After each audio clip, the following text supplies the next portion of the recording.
There are so many advertisements out there that talk about refinancing, but is refinancing really in your best interest? Here is how to find out. The first thing you have to understand before determining if refinancing is in your best interest is knowing that the company who's trying to refinance you stands to profit a lot. They're going to stop at nothing to try and get your business.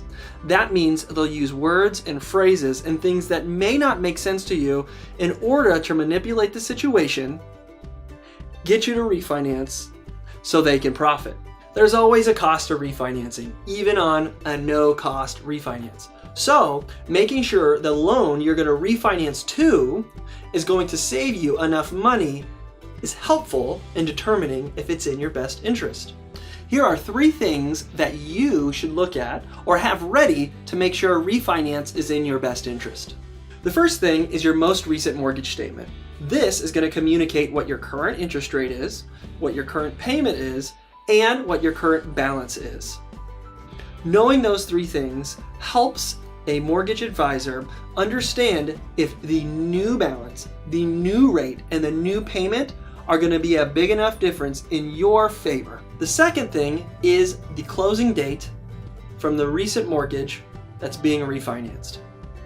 The length of time you've had that mortgage and the costs that you paid to obtain that mortgage compared to the cost obtained on this new mortgage are helpful in determining if a refinance is a good idea. The third thing is the amount of time you plan on keeping the new mortgage. Look, I know you can't see into the future. You don't know exactly how long you're going to stay in a home, but mortgages are expensive. And every time you turn one over, it's costing you money. So ideally, you pick a great mortgage, have a great rate, and you're able to keep it for a long period of time. This prevents the churning and the excessive fees each time you refinance. As an example, if you refinance this mortgage, you pay fees for it, and then you decide to pay it off because you want to buy another house 2 years later, it may not be a good idea for you to refinance.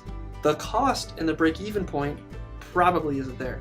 But if you are going to be in this house for an extended period of time and you plan on keeping the mortgage for a while, well, then the cost to obtain this new rate and this new payment might make sense. So here are the 3 things.